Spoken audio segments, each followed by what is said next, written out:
Hi there, my friends. I am apologizing in advance for the sound quality that you are about to experience on this podcast episode. Here's a story. I was sitting outside enjoying the beautiful weather because we only have so many days of that left here in Arizona. And I was just reminiscing about some of my favorite leadership experiences and the teams that I've worked with. And I was thinking about this one and what a crazy challenge it was, but how satisfying it was at the same time. So I wanted to share more about that story, how it all came together, but I didn't want to leave the comfort of my backyard and come back inside to my office and record the podcast. So I did my best to clean up that audio. Thank you in advance for your patience with me. Enjoy the episode. Welcome to the Love Your Work Life podcast, where you will get encouragement, strategies, all the things you need to love your work life. This is about transformational, strength-based coaching for career, for leadership, for life.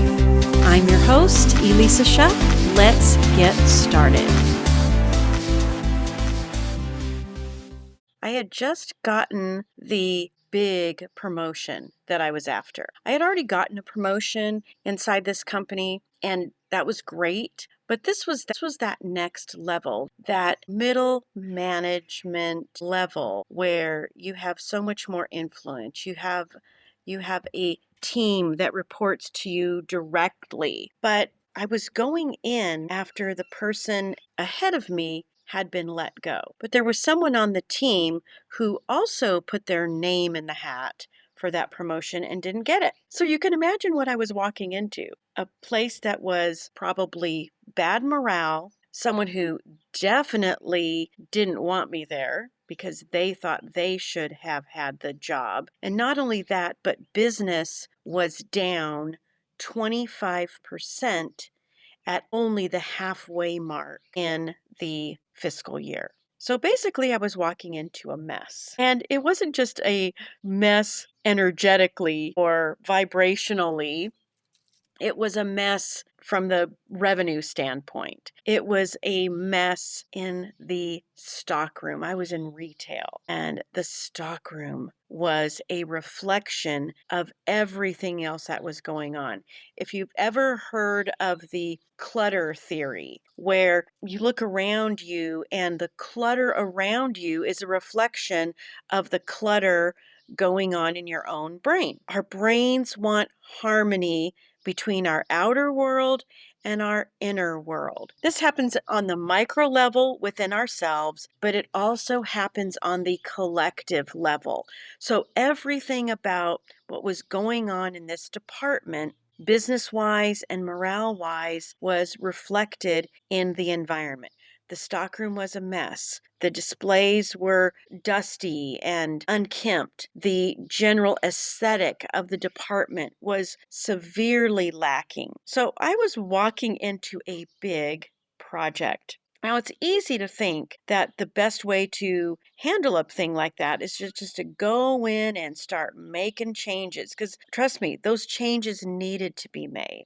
But that is not what I did. What I did was go in, introduce myself to that small team, and say, listen, I'm going to be coming in my grubby clothes and my jeans. I am not going to be out on the floor, because in those days, buyers were also managers on the floor, which was so cool because we had complete control of our product assortment and everything else, and the team that was selling our product assortment. So there was some huge advantages to that. But I went in and I said, okay, you guys are on the sales floor. I'm going to be in the back here. I'm going to be doing some work back here. And I did the dirty jobs that had been left undone for so long. Getting rid of old merchandise, reorganizing, cleaning out the files, the stacks of paper, everything that was gathering around that no one was taking responsibility for.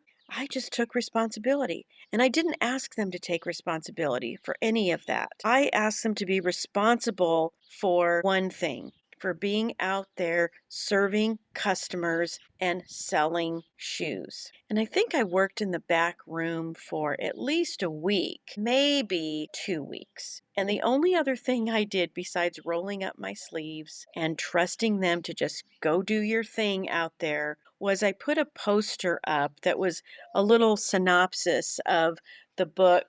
I think the author is Robert Fulghum. Everything I ever needed to know, I learned in kindergarten. And it was a great little poster with all these simple truths. And I just put it up. I didn't stand there and lecture the team about this is how we're going to run the department now.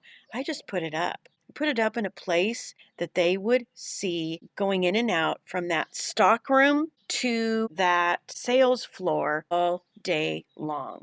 And guess what happened? The culture started to change. They started to trust me because I wasn't blaming them for how things are. I was going in and doing the work that I knew would make their lives easier out on the sales floor. And you know what happened? In 6 months, we went from a 25% decrease in business to a 2% increase in business by year end. I never really imagined that that was possible. Going into a huge decrease like that, a big hole as we would have said back at the time, I didn't know if we could dig ourselves out of that hole. But we did. And you know what? It was with the same group of people. I didn't turn over the entire department. I didn't bring in people from my old department and replace those others. We came at it together. And we did it through interdependence. We did it through trusting each other. And we did it through locking arms and making the changes that needed to be made to raise the level of service. And when that 6 months was over, I got another promotion into a bigger volume department that was much more visible, that had the same kinds of problems. The person had gotten fired, the business was down, and I was brought in to do another fix it. But the folks that I left behind, I was their biggest fan. And you know what? They were my biggest fans. They saw what they were capable of. They saw what belief and expectancy can do in terms of a team culture and driving results. If you find yourself in a middle management role, especially one where it's new and you've stepped in to fix an issue, to turn a business around, here are three little things that you can do right now that will start to change the tone between you and all of the stuff that you're navigating. The first one is a belief in yourself. If you don't believe in yourself, if you don't accept the fact that you are there for a reason, you were put in that role for a reason, and in your alone times, with the voice that's in your own mind, if you don't believe in yourself, if you don't expect that you can rise to the occasion, then it will always be a struggle. You'll always be second guessing yourself. I want you to be the kind of leader who can start first with believing in yourself, with believing that you're there based on what you have and that what you need will show up for you at the right time. You've accumulated knowledge and value and everything you've observed and things you've read and listened to. These are all things that are available to you intuitively. And when you need it, it will show up for you. I listened to a podcast recently, and one of the stories that was shared was about a basketball player who was driving to the hoop and he had to go through three defenders. And he made a move that he never made before and made the winning shot. And afterwards, a journalist said, "Hey, what made you think of doing that move?" And he said, I didn't ever have that move before. I wasn't thinking. I was just doing what needed to be done in the moment. And that move showed up for me. My friends, the moves you need will show up for you, but it comes first from that solid belief in yourself that you're meant to be there, and from the quiet moments of yourself saying no to the negative voices and yes to the possibilities. The second thing is to lead by example. Whatever you need your team to do, you have probably done before, and you've earned the right to not do that anymore, right? You've been the individual contributor. You've been the person that has been hands-on. And part of being in leadership is earning through all of that activity the right to now guide, lead, and facilitate instead of be hands-on. But when you're in a situation where you need people to step up, showing versus telling is so powerful. Lead by example. What do you need them to do? Do you need them to give better customer service? Then guess what? You get out there on the sales floor. You start showing them what good customer service looks like. You start showing them what good time management looks like. You start showing them what efficiency and innovation looks like. Your example will start to influence their behavior much more easily and seamlessly than simply telling them what to do. Because when you lead by example first, they believe you, and they're so much more receptive to the times when you do need to direct and guide and tell. And the third thing is to set expectations. After that 2 weeks of me kind of doing the thing and hanging out and observing and watching and doing the cleanup, I sat down with the team as a group with a set of expectations. Super simple expectations work better than super specific expectations. And here's what I mean by that. Pick out a few that you know you can hold everyone accountable to, and give some examples of what that expectation looks like in action. Here are a few of my favorites. Number one, treat others with respect and dignity. That one works so well because that's a foundational expectation. Nothing happens if there's mistrust and gossip and all the other things that are outcomes of treating each people with disrespect. So when you set the expectation, treat each other with respect and dignity, what you're doing is saying, we're going to be okay here. And for anyone who feels like they've been disrespected, guess what? I've got a new expectation. That's not going to happen anymore. And to those who have been disrespecting others, they have to step up, and now they know that. But it's not enough just to say treat each other with respect and dignity. Give some examples of what that looks like. Treating each other with respect and dignity is showing up on time. When you're in a business where one person leaves because the other person has shown up for their shift, and you're late 10 minutes or 15 minutes every time, and that other person has to stay 10 or 15 minutes late because of you, you have disrespected them. It's not just about time management. It's not just about showing up on time.